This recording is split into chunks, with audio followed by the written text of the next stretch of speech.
सो बेटा हमारे पास यहाँ पे टॉपिक का नाम है प्लांट टिश्यू, और प्लांट टिश्यू मैंने आपको बताया बेटा प्लांट टिश्यू के दो टाइप होते हैं।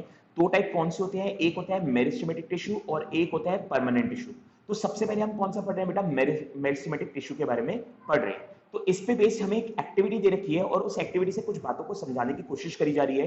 तो पहले हम इस एक्टिविटी को रीड आउट करते हैं कि क्या बताना चाह रहे हैं। देखो आपको यहाँ पे क्या कह रहे हैं, take 2 glass jars and fill them with water. आपको 2 ग्लास जार लेने हैं और दोनों को किससे भर देना बेटा? दोनों को पानी से भर देना है।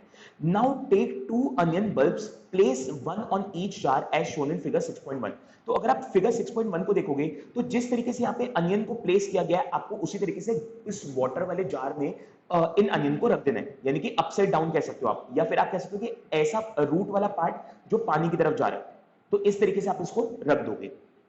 देन आगे, observe the growth of roots in both the bulbs for a few day. आपको ना दोनों के केस में जो रूट्स है ना उनकी ग्रोथ ऑब्जर्व करनी है कि उनकी जो रूट्स की ग्रोथ है वो कितनी हो रही है। जैसे कि मान लो जब आपने रखा था तो लेट्स से ग्रोथ इतनी थी, फिर जब आपने जब 4-5 दिन हो गए तो अब इनकी ग्रोथ जो है बढ़ के वो इतनी होगी। ये ब्लैक से इसलिए बना रहा हूं ताकि आप आइडेंटिफाई कर सको कि ये बढ़ चुके हैं अभी। ठीक है, रेड से बनाते तो शायद आइडेंटिफाई ना कर पाते, तो ब्लैक से इसलिए बना रहा हूं ताकि आप आइडेंटिफाई करो कि पानी के अंदर रखने की वजह से इनकी ग्रोथ बढ़ चुकी है। अब क्या हुआ, कह रहा है measure the length of the roots on day 1 and day 2 and day 1 2 and 3। तो आप first day, second day, third day आप देखो कि इनके कितनी ग्रोथ होती है। On fourth day cut the root tip of the onion bulb in jar 2 by about 1 centimetre.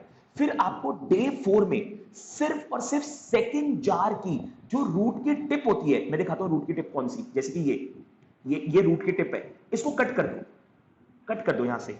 ठीक है, उसके बाद क्या होगा, कह रहे हैं after this observe the growth of roots in both the jars and measure their length each day for 5 more days and record the observation in tables like the table below. तो आपको क्या करना है, जब आप सेकंड वाले jar की tip काट दोगे ना तो यहां पे उसके बाद कह रहा है आप फिर इसको नेक्स्ट 5 डेज के लिए रखो पानी के अंदर, दोनों को रखो। काटी आपने सिर्फ किसके, अब बताता हूं। तो यहां पे क्या हो रहा है बेटा, नेक्स्ट 5 डेज जो है आपको फिर से इसी तरीके से रखना है। और ध्यान रखना, क्वेश्चन को अगर आपने ध्यान से समझाओ, वो कह रहे हैं सिर्फ जार सेकंड वाले की टिप काटनी है, फर्स्ट वाले की टिप नहीं काटनी। और जब आपने इसको काट दिया तो अगले 5 दिन फिर आप इसको ऑब्जर्व करो और देखो क्या होता है, क्या दोनों की ग्रोथ होती है। तो अगर मैं आपको आंसर बताऊं बेटा तो नहीं, दोनों की ग्रोथ यहां पे नहीं होगी, सिर्फ और सिर्फ जार 1 की ग्रोथ होगी यहां पे। अब जार 2 की ग्रोथ नहीं हो रही होगी। ऐसा क्यों? ऐसा इसलिए नहीं हो रहा होगा बेटा क्योंकि जो टिप होता है ना बेटा, रूट की टिप होती है, टिप का मतलब है एकदम एंड पॉइंट, जो टिप ऑफ रूट्स होते हैं ना वहां पे मेरिस्टेमेटिक टिश्यू प्रेजेंट होता है। कौन सा टिश्यू प्रेजेंट होता है? मेरिस्टेमेटिक टिश्यू प्रेजेंट होता है। तो अगर आप उसकी टिप को कट कर दोगे तो मेरिस्टेमेटिक टिश्यू वहां से हट जाएगा। और जब मेरिस्टेमेटिक टिश्यू वहां से हटेगा तो मेरिस्टेमेटिक टिश्यू का काम क्या होता है? मेरिस्टेमेटिक टिश्यू का काम होता है सेल को डिवाइड करना। मेरिस्टेमेटिक टिश्यू का काम होता है सेल को डिवाइड करना। ये चीज मैंने आपको लास्ट क्लास में समझा रखी है। ठीक है, तो अगर मैं सेल की या रूट की टिप काट दूंगा तो वहां से मेरिस्टेमेटिक टिश्यू हट जाएगा या फिर रहेगा ही नहीं वहां पे। और जब वो वहां पे रहेगा ही नहीं तो सेल का डिवीजन होएगा ही नहीं। और अगर सेल का डिवीजन नहीं होगा तो ये जो रूट्स है ना जार सेकंड की, ये वहीं की वहीं पड़ी रहेगी, वैसी की वैसी पड़ी रहेगी। जबकि जार 1 की टिप मैंने नहीं कट करी थी तो वो बढ़ती रहेगी बढ़ती रहेगी बढ़ती रहेगी। तो कंक्लूजन क्या निकल रहा है? कंक्लूजन ये निकल रहा है कि जिस एरिया में या जिस रीजन में मेरिस्टेमेटिक टिश्यू प्रेजेंट होगा सिर्फ वही एरिया डिवाइड होगा और सिर्फ वही एरिया की ग्रोथ होगी प्लांट के अंदर। ठीक है, और जिस रीजन में मेरिस्टेमेटिक टिश्यू प्रेजेंट नहीं होगा उस एरिया में सेल का डिवीजन नहीं होगा, और अगर सेल का डिवीजन नहीं होगा तो प्लांट की भी कोई ग्रोथ नहीं होगी। सो देखो यहाँ पे कुछ क्वेश्चंस पूछ रहा है, from the above observations answer the following question. ऊपर जो हमने ऑब्जर्वेशन करी है उसके कुछ आंसर्स आपको देने हैं। कह रहे हैं which of the two onions has longer roots and why. कह रहे हैं कि कौन से दोनों में से किसका रूट्स जो है ना वो बड़े हैं और क्यों। तो आंसर है बेटा जार 1 का। जार 1 के जो रूट्स है ना वो बड़े हैं जार 2 से। क्यों? क्योंकि जार 2 के जो टिप ऑफ रूट्स है वो हमने क्या कर दिया बेटा, वो कट कर दिए। और टिप ऑफ रूट्स कट करने की वजह से वहां पे जो मेरिस्टेमेटिक टिश्यू है वो अब प्रेजेंट नहीं है वहां पे, जिसकी वजह से जार 1 के जो आपका वो है रूट्स है वो ग्रो कर रहे हैं। अभी देखो इसका आंसर हम नीचे पढ़ लेंगे। कह रहे do the roots continue growing even after we have remove their tips, कह रहे कि जब हमने उसके टिप को कट कर दिया क्या तब भी वो ग्रो हो रहा था? तो आंसर है नो, तब वो ग्रो नहीं हो रहा था।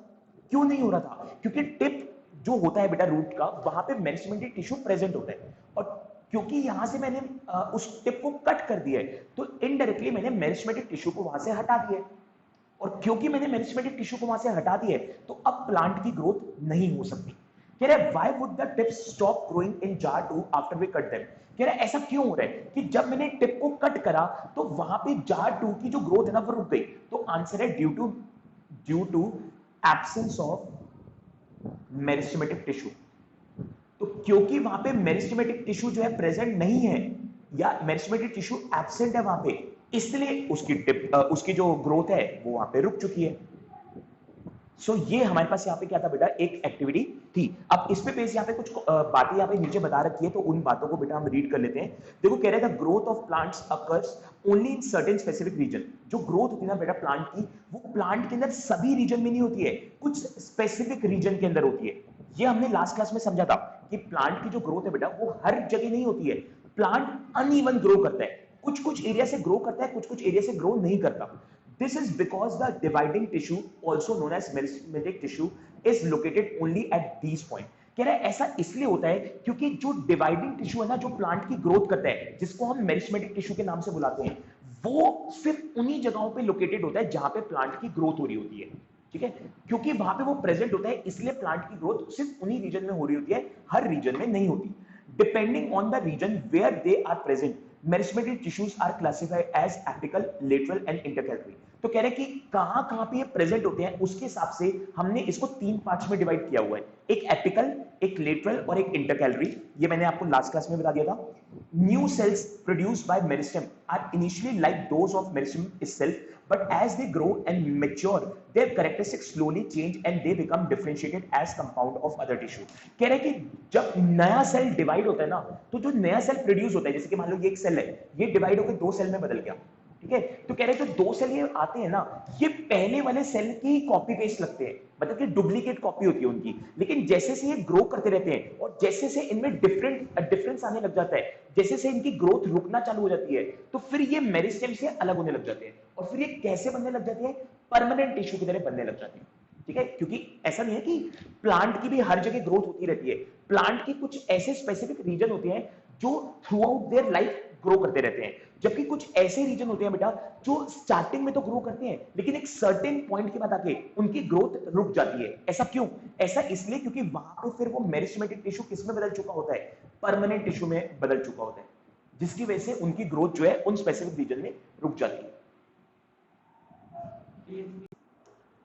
देखो इसमें हमारे पास क्या बता रहे हैं बेटा, आगे बता रहे हैं apical meristem is present at the growing tips of stems and roots. देखो यहां पे कह रहे हैं कि जो स्टेम की टिप होती है या जो रूट की टिप होती है, वहां पे मेरिस्टेमेटिक टिश्यू होते हैं, जिसकी वजह से स्टेम भी ग्रो करती है। स्टेम होता है अपर पार्ट और रूट होता है लोअर पार्ट, जो नीचे वाला पार्ट होता है।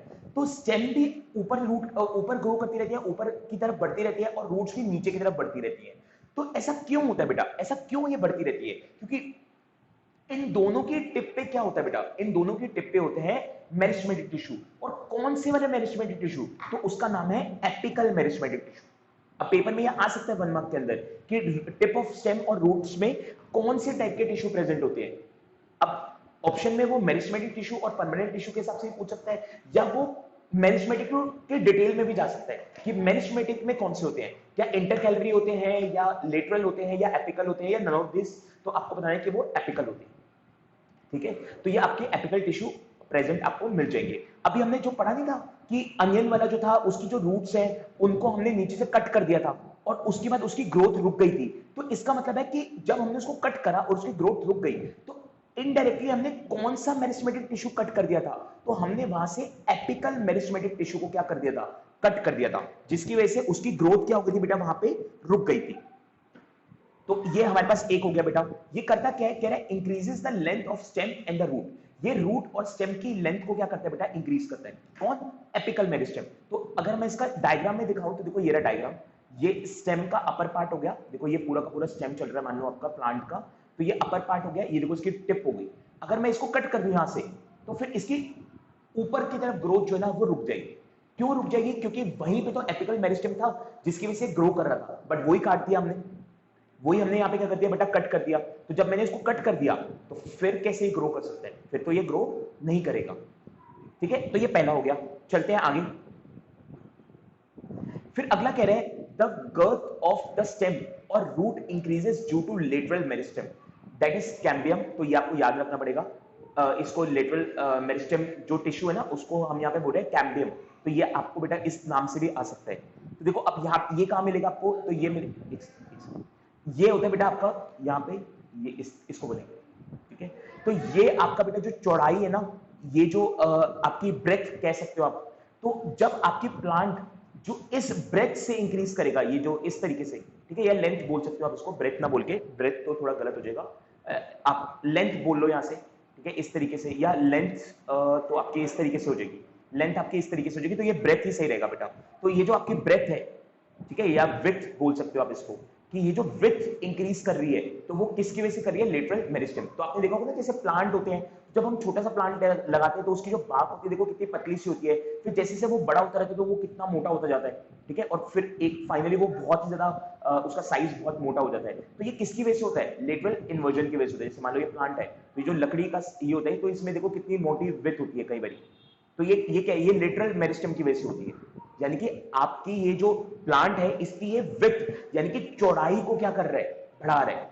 ठीक है, ये चौड़ाई को क्या कर रहा है? बढ़ा रहा है। ये करता है बेटा लेटरल मेरिस्टेम। और एक सर्टेन टाइम के बाद अगर मान लो इसकी ब्रेथ इंक्रीज करना रुक जाए तो फिर इसका मतलब वहां पे आप मेरिस्टेमेटिक या लेटरल मेरिस्टेम की प्रेजेंस नहीं है, और वहां पे कौन सा टिश्यू बन चुका है?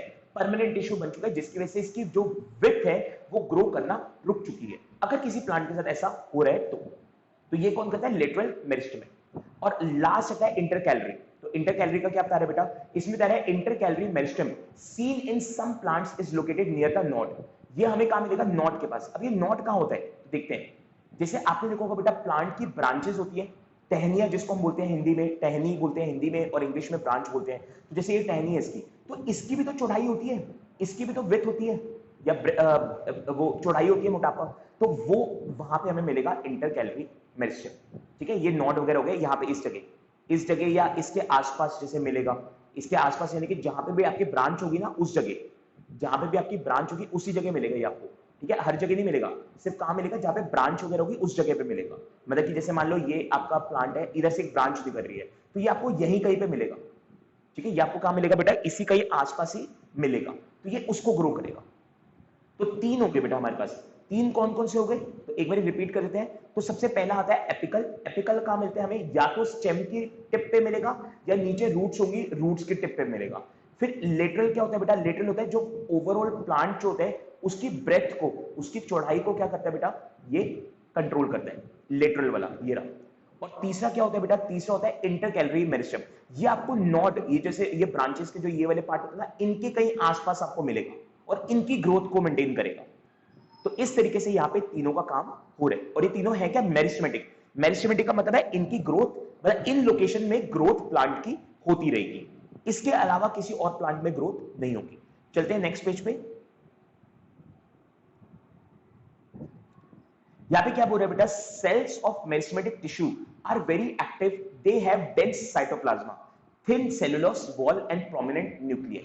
तो क्या बोल रहे हैं बेटा? जो मेरिस्टेमेटिक टिश्यू के सेल होते हैं ना, ये वेरी एक्टिव होते हैं। एक्टिव का मतलब है ये कुछ ना कुछ काम करते रहते हैं और टाइम टू टाइम अपने आप को क्या करते रहते हैं बेटा? डिवाइड करते रहते हैं। इनमें साइटोप्लाज्मा भी काफी डेंस होता है। साइटोप्लाज्मा क्या होता है बेटा? साइटोप्लाज्मा होता है कि जो सेल के अंदर लिक्विडी पार्ट होता है, फ्लूइड पार्ट जो होता है, ठीक है, या जेली लाइक जो पार्ट होता है, वो साइटोप्लाज्मा होता है। वो यहाँ पे बहुत होता है, डेंस होता है। ठीक है, वॉल्स होती है इनकी, वो सेलुलस वॉल होती है। सेलुलस वॉल का मतलब है जो सेलुलस से बनी होती है। सेलुलस क्या होता है? कॉम्प्लेक्स सब्सटेंस होता है। ठीक है, उससे ही इनकी वॉल बनी होती है। और न्यूक्लियाई भी जो है आपको यहाँ पे प्रेजेंट मिलेगा। ठीक है, दे लैक वैक्यूल्स, लेकिन यहाँ पे वैक्यूल्स नहीं होते, यहाँ पे वैक्यूल्स नहीं होते हैं। ठीक है, यहाँ पे वैक्यूल्स की क्या होती है बेटा? लैकनेस होती है। वैक्यूल्स का काम क्या होता है? वैक्यूल्स का काम होता है बेटा स्टोरेज वगैरह करना। वैक्यूल्स का काम होता है स्टोरेज वगैरह करना। अब ये तो स्टोरेज वगैरह करते ही नहीं है, ये तो अपने आप को डिवाइड करते रहते हैं time to time, time to time, time to time. तो फिर इनको स्टोरेज की तो यहाँ पे जरूरत ही नहीं है किसी भी चीज को स्टोर करने की। तो इसलिए यहाँ पे वैक्यूल्स की जो है लैकनेस होती है, वैक्यूल्स आपको यहाँ पे प्रेजेंट नहीं मिलेंगे। सो देखो परमानेंट टिश्यू नेक्स्ट हमारे पास टॉपिक है। यहाँ पे हमने मेरिस्मेटिक पढ़ लिया जिसमें हमने देखा कि प्लांट्स जो है वो डिवाइड होते हैं। अब हमें देखना है कि प्लांट्स के कुछ ऐसे रीजन भी तो होते हैं बेटा जो डिवाइड नहीं होते, तो उसमें कौन से टिश्यू प्रेजेंट होते हैं? तो उसमें टिश्यू होते हैं बेटा परमानेंट टिश्यू। तो देखो यहाँ पे क्या लिखा है, कह रहा है what happens to the cells formed by meristematic tissue. कह रहा है क्या होगा अगर कोई सेल मेरिस्मेटिक टिश्यू से बना है तो देखो जब भी कोई सेल मेरिस्मेटिक टिश्यू से डिवाइड होगा, तो मैंने आपको क्या बताया बेटा, अभी थोड़ी देर पहले बताया था कि एक सर्टेन पॉइंट के बाद जाके शायद वो सेल डिवाइड होना बंद हो जाए। ठीक है, मैंने आपको क्या बताया था अभी थोड़ी देर पहले कि एक सेल है, ये सेल है, ये डिवाइड होकर दो सेल में बदल गया, इसका मतलब इसमें मेरिस्मेटिक टिश्यू प्रेजेंट था। फिर ये फर्दर डिवाइड होकर चार चार हो गए, मान लो कि ये भी दो ये भी दो, ऐसे करके चार हो गए। एक एग्जाम्पल ले लो, मान लो अब ये जो पार्ट है ना, ये डिवाइड होना बंद हो गए, अब ये फर्दर डिवाइड नहीं हो रहे। तो ऐसा क्यों हो रहा है बेटा? ऐसा इसलिए हो रहा है क्योंकि यहां पे मेरिस्टेमेटिक टिश्यू जो है ना अब प्रेजेंट नहीं है। तो अगर मेरिस्टेमेटिक टिश्यू यहां पे प्रेजेंट नहीं है तो अब यहां पे क्या है फिर? ये परमानेंट टिश्यू। तो फिर इसको हम क्या बोलेंगे बेटा? परमानेंट टिश्यू, क्योंकि अब मेरिस्टेमेटिक टिश्यू ने डिवाइड होने की जो एबिलिटी है वो खत्म कर दी है। तो अगर वो खत्म कर दिए तो फिर अब यहां पे क्या रह जाएगा बेटा? परमानेंट टिश्यू रह जाएगा या परमानेंट टिश्यू प्रोड्यूस हो जाएगा, आप ऐसा बोल सकते हो। देखो क्या लिखा है, कह रहा है they take up a specific role and lose the ability to divide. तो कह रहा है कि जो सेल मेरिस्टेमेटिक टिश्यू से डिवाइड होगा तो पॉसिबिलिटी है कि वो क्या करे, वो अपनी डिवाइड होने की जो कैपेबिलिटी है, ये जो एबिलिटी है वो लूज कर जाए। और अगर वो उसको लूज कर जाएगा तो फिर वो किस में बदल जाएगा? परमानेंट टिश्यू में। देखो यहाँ पे लिखा भी हुआ है, कह रहा है as a result they form a permanent tissue. इसको आप अंडरलाइन कर सकते हो। तो कह रहा है इससे होगा क्या? इससे होगा ये कि ये जो टिश्यू है अब ये मेरिस्टेमेटिक टिश्यू से किस में बदल जाएगा? परमानेंट टिश्यू में बदल जाएगा। क्यों बदल जाएगा? क्योंकि अब ये फर्दर डिवाइड नहीं हो पा रहा। अगर हो पा रहा होता तो इसको हम क्या बोलते? मेरिस्टेमेटिक ही बोलते। बट अब क्योंकि ये नहीं हो पा रहा तो अब ये परमानेंट टिश्यू हो जाएगा। फिर यहां पे एक डेफिनेशन दे रहे हैं जो पेपर के लिए इंपॉर्टेंट है, इसको भी आप अंडरलाइन कर लो। कह रहे हैं this process of taking up a permanent shape, size and a function is called differentiation.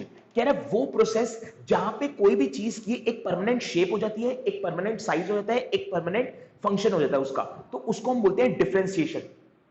Again repeat कर रहा हूं, कह रहा है वो प्रोसेस जिसमें किसी भी चीज की शेप फिक्स हो जाती है, यानी कि अब उसकी शेप में कोई चेंज नहीं आने वाला, साइज फिक्स हो जाता है यानी कि उसकी साइज में कोई चेंज नहीं आने वाला, और फंक्शन फिक्स हो जाता है कि अब वो अपनी पूरी लाइफ यही काम करेगा, तो उस प्रोसेस को हम बोलते हैं डिफरेंशिएशन।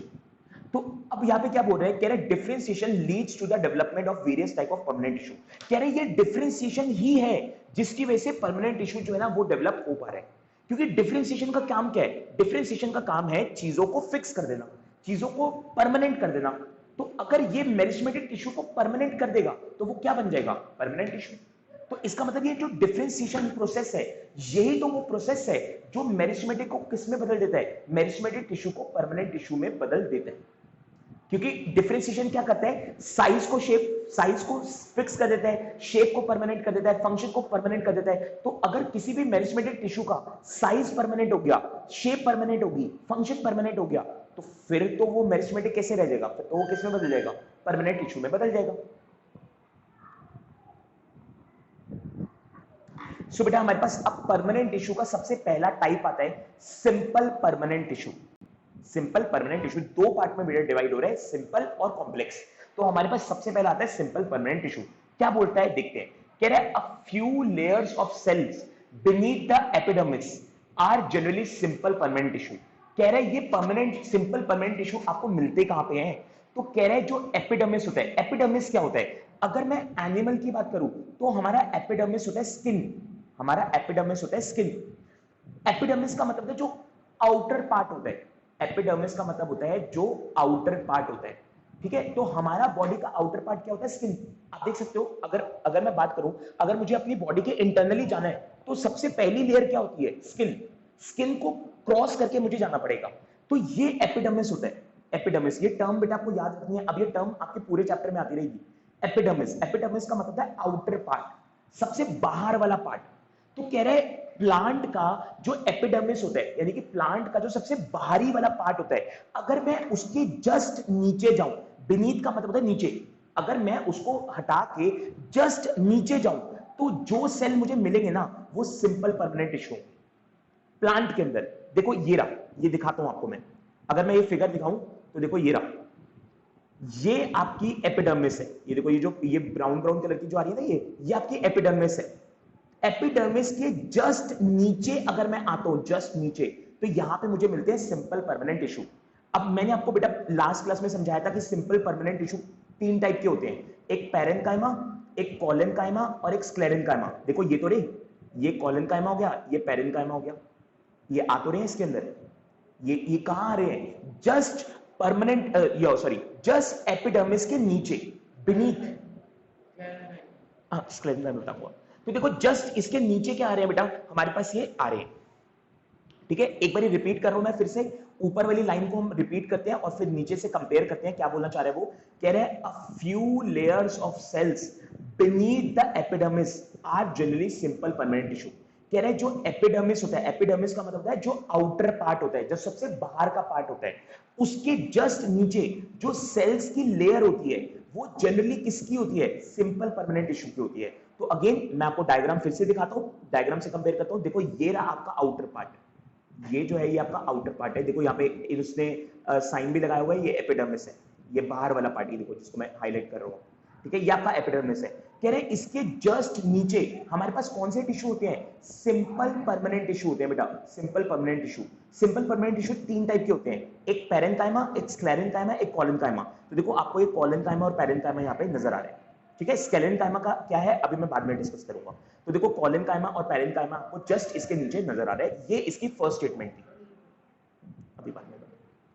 सो आगे देखो क्या बोल रहे हैं, आगे कह रहे हैं it consist of relatively unspecialised cell with thin cell wall. अब कह रहे हैं ये जो सेल होते हैं ना, ये जनरली अनस्पेशलाइज्ड सेल होते हैं। अनस्पेशलाइज्ड सेल का क्या मतलब होता है? अनस्पेशलाइज्ड सेल का मतलब है यहाँ पे कि इनके पास कोई स्पेशल फंक्शन नहीं होता, कोई स्पेशल काम नहीं होता, एक दो छोटे मोटे काम करते हैं, इनके पास कोई खास काम नहीं है। देखो क्या लिखा आगे, दे आर लिविंग सेल। ये कौन से सेल होते हैं? लिविंग सेल होते हैं, यानी कि ये जिंदा होते हैं, ये डेड सेल नहीं होते। ठीक है, आगे देखो क्या बोल रहे हैं, they are usually loosely arrange. ये जनरली कैसे अरेंज होते हैं बेटा? लूजली पैक्ड होते हैं। लूजली पैक का मतलब होता है इनमें थोड़ा थोड़ा गैप होता है। इनमें क्या होगा बेटा? थोड़ा थोड़ा आपको गैप यहाँ पे नजर आ सकता है। ठीक है, आगे क्या बोल रहे हैं, thus large spaces between cell that is intercellular space are found in this tissue। कह रहे हैं क्योंकि ये लूजली अरेंज होते हैं तो आपको इनके सेल के बीच में थोड़ा थोड़ा स्पेस क्या हो जाएगा? नजर आएगा। This tissue generally stores food. इनका जो जनरली जो बेसिक फंक्शन होता है वो ये होता है कि ये फूड को स्टोर कर लेते हैं। ठीक है, वैसे इनका कोई स्पेसिफिक फंक्शन नहीं है, अनस्पेशलाइज्ड सेल है ये, बट फिर भी जो छोटा मोटा यहाँ पे फंक्शन बता रहे हैं वो ये बता रहे हैं कि ये फूड को क्या कर लेते हैं? स्टोर कर लेते हैं। देखो बेटा नेक्स्ट पेज पे चलते हैं। नेक्स्ट पेज पे हम इसी पैरेन्काइमा का डायग्राम देखते हैं। देखो ये रहा, ये जो है ना, ये आपका फर्स्ट वाला ये पैरेन्काइमा का है। ये जो आपका है बेटा सेल का जो अरेंजमेंट है ये पैरेन्काइमा की है। तो देखो इसके बीच में कितना गैप है, देखो ये यहाँ पे गैप आ रहा है, यहाँ पे आपको गैप मिल रहा है, यहाँ पे गैप मिल रहा है। ये गैप को देखो मैं फिल कर रहा हूँ, ये गैप है, ये आपको कहां मिल रहे हैं? सेल्स के बीच में आपको देखने को मिल रहे हैं। ये इस तरीके से अरेंज हो रखे हैं कि इनके बीच में आपको क्या मिलेगा? गैप देखने को मिलेगा। ठीक है, तो यही चीज वो पीछे अभी बात कर रहा था, जो अभी हमने पीछे बात पढ़ी थी वो यही वाली बात थी बेटा। ये देखो यहाँ पे लिखा हुआ ना कि they are usually loosely arrange, thus large cells between cells are found in this tissue. तो ये जो पैरेन्काइमा वाले सेल्स होते हैं बेटा या जो टिश्यू होते हैं, इसमें जो सेल होते हैं वो उनके अरेंजमेंट जो होती है वो लार्ज स्पेस उसमें रहते हैं। ठीक है, लार्ज स्पेस इसमें रहते हैं। देन आगे देखते हैं बेटा, फिर कह रहा है in some situations it contains chlorophyll and perform photosynthesis and then it is called chlorenchyma. अब देखो मैंने आपको लास्ट क्लास में भी बेटा समझाया था कि जो पैरेन्काइमा होते हैं वो दो टाइप में फर्दर डिवाइड होते हैं, एक क्लोरेन्काइमा और एक एरेन्काइमा। तो अब उनके बारे में यहाँ पे बता रहे हैं, कह रहे हैं कुछ ऐसी भी सिचुएशंस होती हैं बेटा जिसमें पैरेन्काइमा के अंदर क्लोरोफिल कंटेन होता है, जिसमें पैरेन्काइमा के अंदर क्या कंटेन होता है बेटा? क्लोरोफिल। और अगर इसमें क्लोरोफिल कंटेन है तो ये फोटोसिंथेसिस का प्रोसेस परफॉर्म कर पाएगा। अगेन रिपीट कर रहा हूं, वो कह रहा है कुछ ऐसे भी प्लांट होते हैं जिसमें जो पैरेन्काइमा सेल होता है ना उसके अंदर क्लोरोफिल कंटेन होता है। तो क्योंकि उसमें क्लोरोफिल कंटेन होता है तो वो फोटोसिंथेसिस का प्रोसेस भी कर पाते हैं, तो इसलिए हम इसको क्या बोलते हैं? क्लोरेन्काइमा। अगेन आपको याद रखनी है बात। और इसी तरीके से जो अगला है इसको सबको बेटा मार्क कर लो आप, ये क्लोरेन्काइमा का मीनिंग बता दिया इसने यहाँ पे कि क्लोरेन्काइमा क्या होता है यहाँ पे। अब देखो अगला है एरेन्काइमा का। एरेनकाइमा का देखते हैं, इसमें कह रहा है in aquatic plants large air cavities are present in the parenchyma to help them float. वो कह रहे हैं कि ऐसे प्लांट जो कि एक्वेटिक है, एक्वेटिक मतलब जो पानी के अंदर आपको मिलेंगे, तो जो पानी के अंदर मिलने वाले प्लांट्स है ना, उनके अंदर कई बार कुछ ऐसी सब्सटेंस आपको मिल जाता है जिसकी वजह से वो पानी के अंदर फ्लोट कर पाते हैं। ठीक है, आपने देखा होगा ना कि कुछ प्लांट्स होता है वो पानी के अंदर तैरते रहते हैं, ठीक है, डूबते नहीं है। तो यहां पे ये बताने की कोशिश हो रही है कि ऐसे एक्वेटिक प्लांट्स जिनके अंदर पेरेनकाइमा के अंदर कुछ ऐसे सब्सटेंस होते हैं बेटा जो उनको पानी में फ्लोट करने में मदद करते हैं, तो ऐसे टाइप का जो पेरेनकाइमा होता है ना उसको हम बोलते हैं एरेनकाइमा। ऐसे टाइप का जो पेरेनकाइमा होता है उसको हम क्या बोलते हैं, एरेनकाइमा। तो ये पूरा का पूरा आपका पेरेनकाइमा का फंक्शंस और कॉन्सेप्ट आ गया यहाँ पे कि पेरेनकाइमा क्या होता है। पेरेनकाइमा के फर्दर दो पार्ट है, क्लोरेनकाइमा वो क्या होता है और एरेनकाइमा क्या होता है।